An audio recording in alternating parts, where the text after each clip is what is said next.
கிராம ஊராட்சி செயலாளருக்கான மாவட்ட வாரியாக இனசுழற்சி முறையில் எவ்வளோ காலி பணியிடங்கள் இருக்குது, அப்புறமா ஆன்லைனில் வந்து ஸ்டெப் பை ஸ்டெப்பாக எப்படி ஈஸியாக வந்து நம்ம வந்து அப்ளை பண்ணணுங்கிறது தான் இந்த வீடியோவில் பார்க்க போகிறோம். ஸ்கிப் பண்ணாமல் பாருங்கள், அப்போ தான் ஃபுல் டீட்டெயில்ஸும் தெரியும். ஃபஸ்ட்டு tnrd.tn.gov.inங்கிற வெப்சைட்குள்ளே நம்ம போன உடனே இப்படி ஒரு பேஜ் வரும். இதுதான் வந்து online application for the post of panchayat secretary, அதாவது ஊரக வளர்ச்சி மற்றும் ஊராட்சி துறையிலிருந்து செக்ரட்டரி போஸ்ட்டுக்கான செயலாளர் போஸ்ட்டுக்கான form, application form, online application ஃபார்ம்னு வரும். இதில் வந்து ஃபஸ்ட்டு நம்ம வந்து என்ன எடுக்க போகிறோன்னா, இப்போது எந்தெந்த மாவட்டத்துக்கு எவ்வளோ இடஒதுக்கீடு இருக்குது, எத்தனை போஸ்டிங் வேக்கண்ட் இருக்குங்கிறத தான் பார்க்க போகிறோம்.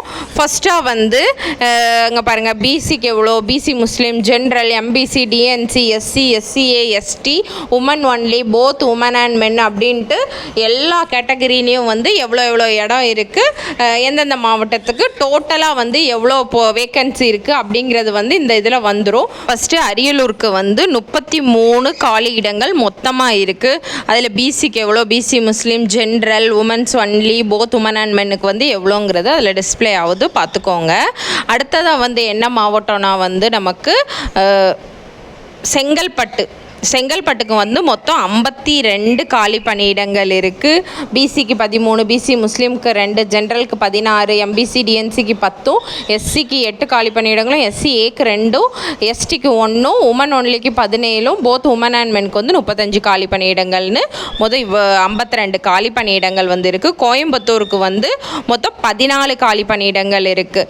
அதாவது பிசிக்கு 4, ஜென்ரலுக்கு 4, எம்பிசி டிஎன்சிக்கு 3, எஸ்சிக்கு 2, எஸ்டிக்கு 1, உமன்ஸ் ஒன்லிக்கு 5, போத் உமன் அண்ட் மென்னுக்கு வந்து 9, மொத்தம் 14 காலி பணியிடங்கள்.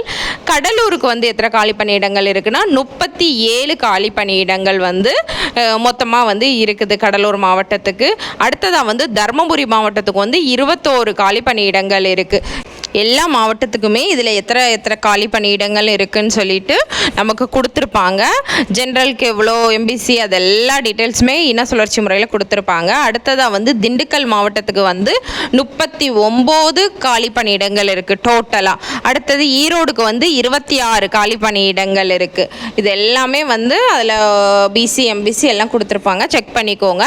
அடுத்த கள்ளக்குறிச்சிக்கு வந்து 33 காலி பணியிடங்களும், காஞ்சிபுரத்துக்கு வந்து 55 காலி பணியிடங்களும், கன்னியாகுமரிக்கு 30 காலி பணியிடங்களும், கரூருக்கு 32 காலி பணியிடமும், கிருஷ்ணகிரிக்கு வந்து 50 காலி பணியிடமும், மதுரைக்கு வந்து 69 காலி பணியிடம், மயிலாடுதுறைக்கு வந்து 31 காலி பணியிடமும், நாகப்பட்டினமுக்கு வந்து 18 காலி பணியிடமும் இருக்குது. நாமக்கலுக்கு வந்து 33 காலி பணியிடங்கள் வந்து இருக்குது. அப்புறமா வந்து பெரம்பலூருக்கு வந்து 16 காலி பணியிடங்கள், புதுக்கோட்டைக்கு வந்து 83 காலி பணியிடங்கள் இருக்குது. ராமநாதபுரத்துக்கு வந்து 17 காலி பணியிடங்களும், ராணிப்பேட்டுக்கு வந்து 31 காலி பணியிடங்களும், சேலம்க்கு வந்து 54 காலி பணியிடங்களும், சிவகங்கைக்கு வந்து 51 காலி பணியிடங்களும், தென்காசிக்கு வந்து 36 காலி பணியிடமும், தஞ்சாவூருக்கு வந்து 91 காலி பணியிடமும், தேனிக்கு வந்து 20 காலி பணியிடமும், நீலகிரிக்கு வந்து 9 காலி பணியிடமும், தூத்துக்குடி மாவட்டத்துக்கு வந்து 32 காலி பணியிடமும், திருச்சிராப்பள்ளிக்கு வந்து 72 காலி பணியிடமும், திருநெல்வேலிக்கு வந்து 24 காலி பணியிடமும், திருப்பத்தூருக்கு வந்து 24 காலி பணியிடமும், திருப்பூருக்கு வந்து 19 காலி பணியிடமும், திருவள்ளூருக்கு வந்து 88 காலி பணியிடமும், திருவண்ணாமலைக்கு வந்து 69 காலி பணியிடமும், திருவாரூருக்கு வந்து 38 காலி பணியிடமும், வேலூர் மாவட்டத்துக்கு 26 காலி பணியிடமும், விழுப்புரமுக்கு வந்து 60 காலி பணியிடமும், விருதுநகருக்கு வந்து 50 காலி பணியிடமும், மொத்தம் 37 மாவட்டத்துக்கு வந்து அறிவிச்சிருக்காங்க. 37 மாவட்டத்துக்கும் வந்து என்னென்ன காலி பணியிடங்கள் இருக்குது, எவ்வளோ வேக்கன்சிங்கிறத வந்து நம்ம இப்போ செக் பண்ணிட்டோம். அதே இதில் போனீங்கன்னா ஊராட்சி செயலாளர் அலுவலருக்கான காலி பணியிட விண்ணப்பம், இதை வந்து விண்ணப்பத்தை வந்து கிளிக் பண்ணணும். இந்த இருக்குல்ல, இந்த அப்ளைங்கிற இது இருக்குல்ல, இந்த ஃபார்மேட் வரும் அதே பேஜில். அதை போய் நம்ம கிளிக் பண்ணும்போது இப்போ ஸ்டெப் பை ஸ்டெப்பாக எப்படி வந்து நம்ம வந்து இந்த எக்ஸாமுக்கு ஆன்லைனில் வந்து அப்ளை பண்ணலாங்கிறத தான் வந்து இப்போ ஸ்டெப் பை ஸ்டெப்பாக பார்க்க போகிறோம். இந்த அப்ளைங்கிறத வந்து நம்ம கிளிக் பண்ணோன்னா நமக்கு இப்படி ஒரு பேஜ் வந்துடும். இதில் ஃபஸ்ட்டு வந்து என்ன கொடுத்துருக்காங்கன்னா, விண்ணப்பிக்க விரும்பும் மாவட்டம், அது வந்து எல்லாமே ஆப்ஷனில் செலக்ட் பண்ணுற மாதிரி தான் இருக்கும். உங்களுக்கு என்ன மாவட்டமோ அந்த மாவட்டம் வந்து நீங்கள் கிளிக் பண்ணிக்கோங்க. அடுத்தது ஒதுக்கீடு வகுப்பு வகை, என்ன நீங்கள் ஒதுக்கீடு கம்யூனிட்டி அந்த இதை வந்து கிளிக் பண்ணிக்கோங்க. என்ன இதில் வந்து இது பண்ண போகிறீங்க, ஜென்ரலாக இல்லை இதுவா அப்படிங்கிற கேட்டகரியை வந்து செலக்ட் பண்ணிக்கோங்க. பாலினம் என்ன பாலினமோ அதை வந்து நீங்கள் செலக்ட் பண்ணிக்கலாம். அடுத்தது காலி இட ஒதுக்கீடு வகை வேக்கன்சி ரிசர்வேஷன் கேட்டகரின்னு சொல்லி கொடுத்துருப்பாங்க. நம்ம என்ன ரிசர்வேஷனுக்கு பண்ண போகிறோம், ஜென்ரலா இல்லை வந்து முன்னாள் இராணுவத்தினரா இல்லை தமிழ் வழியில் படித்தவர்களா இல்லை கொரோனாவில் அப்பா அம்மா இறந்தவங்களான்னு நமக்கு வந்து அந்த ஆப்ஷன் நிறையா இருக்கும். அதில் உங்களுக்கு என்னங்கிறத வந்து நீங்களே வந்து சூஸ் பண்ணிக்கோங்க. அதுக்கப்புறமா விண்ணப்பதாரருடைய தலையெழுத்துக்கள், அதாவது பெயர் இனிஷியலோடு எழுதணும். அதை வந்து கரெக்டாக வந்து நம்ம டைப் பண்ணிக்கணும். இனிஷியல் போட்டுட்டு நம்மளோட நேம், அடுத்து தந்தை பாதுகாவலர் அவங்களோட நேமையும் வந்து ஒன்று ஹஸ்பண்ட் நேமாக இருக்கணும், இல்லைனா வந்து அப்பாவோட நேமாக இருக்கணும். அதுவும் வந்து இனிஷியலோட கரெக்டாக வந்து டைப் பண்ணிக்கோங்க. கேப்ஸில் தான் வந்து டைப் பண்ணணும். இப்போ டைப் பண்ணி முடித்த பிறகு நம்ம வந்து 10ஆம் வகுப்பு,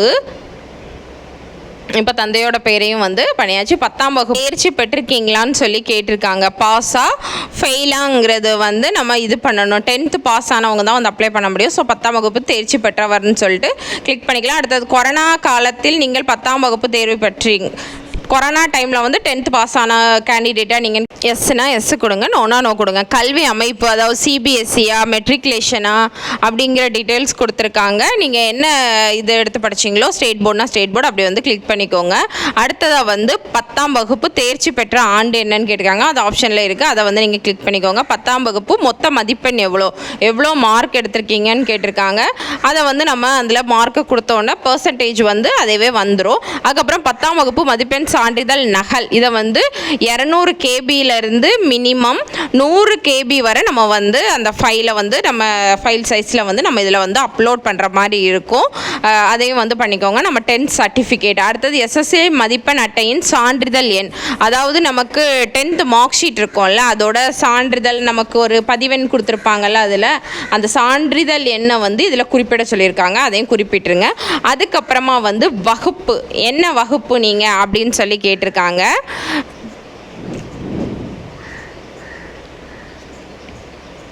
சான்றிதழ் எண் கொடுத்தாச்சு. இப்போ வகுப்பு வந்து நம்ம செலக்ட் பண்ணுறோம். எல்லாமே ஆப்ஷனில் தான் இருக்கும். செலக்ட் பண்ணியாச்சு. இப்போ மதம், நீங்கள் என்ன ரிலீஜியனுங்கிறதையும் வந்து கேட்டிருக்காங்க. அதையும் வந்து செலக்ட் பண்ணி நீங்கள் வந்து கொடுத்துக்கலாம். அடுத்தது உட்பிரிவின் பெயர் எழுதிக்கோங்க. அப்புறம் முன்னாள் இராணுவ வீரரா, எஸ்னா எஸ், நோனா நோ கொடுத்துருங்க. ஆதரவற்ற விதவையா, எஸ்னா எஸ், நோனா நோ கொடுத்துருங்க. மாற்றுத்திறனாளியா, ஆம்னா ஆம், இல்லைன்னா இல்லைன்னு கொடுத்துருங்க.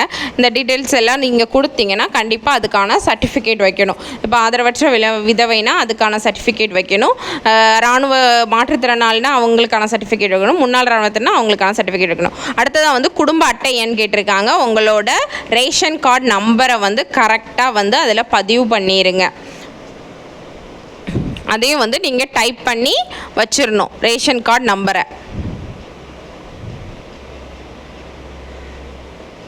இப்போ ரேஷன் கார்டு நம்பர் டைப் பண்ணியாச்சு. அப்புறம் பிறந்த தேதி, அதை வந்து நீங்கள் போய் செலக்ட் பண்ணிக்கலாம். நீங்கள் வந்து கரெக்டான ஏஜ் கொடுத்தா தான் நம்மளோட டேட் ஆஃப் பர்த் வந்து கரெக்டாக இருந்தோடனே அந்த சைடில் வந்து நமக்கு எத்தனை வயசாயிருக்கு, எத்தனை மந்த் ஆயிருக்குங்கிறது கரெக்டாக வந்துடும். ஸோ அதை வந்து நீங்கள் கரெக்டாக கொடுத்துக்கோங்க. அதுவே வந்து எப்படி காட்டுது பாருங்கள், 24 years 7 months and 6 daysன்னு கரெக்டாக காட்டிடும். அடுத்தது வந்து நீங்கள் எந்த மாவட்டம், உங்களோட சொந்த ஊர் என்னன்னு கேட்டிருக்காங்க. அதையும் வந்து நீங்கள் உங்கள் மாவட்டத்தை வந்து குறிச்சிக்கோங்க. அடுத்து உங்களோட ஃபோன் நம்பர் கேட்டிருக்காங்க. எப்போவுமே நீங்கள் வச்சுருக்க அந்த ஃபோன் நம்பரை வந்து கொடுங்க, நம்மளை கம்யூனிகேட் பண்ணுறதுக்கு யூஸ்ஃபுல்லாக இருக்கும். அப்புறம் மின்னஞ்சல் இருக்குன்னா எஸ்ன்னு கொடுத்துட்டோன்னே நமக்கு வந்து சைடில் பாக்ஸ் வரும், அதில் நம்மளோட மின்னஞ்சலை கொடுத்துருங்க. இப்போ நீங்கள் நோன் கொடுத்தீங்கன்னா எதுவும் வராது. மெயில் ஐடியை வந்து கரெக்டாக கொடுத்துக்கோங்க.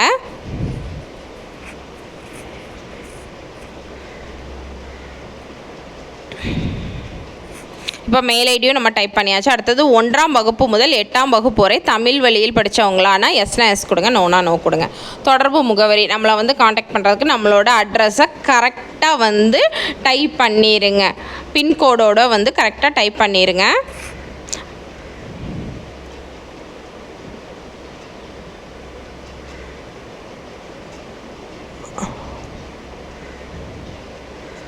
அடுத்தது வகுப்பு சான்றிதழ்,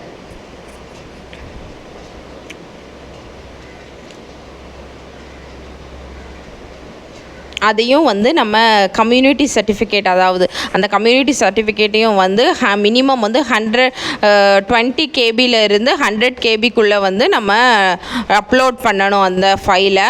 இது நம்மளோட கம்யூனிட்டி சர்டிஃபிகேட்டை வந்து அடுத்த விண்ணப்பதாரரோட புகைப்படம் அதையும் வந்து அதே ஃபார்மேட்டில் வந்து அப்லோட் பண்ணணும்.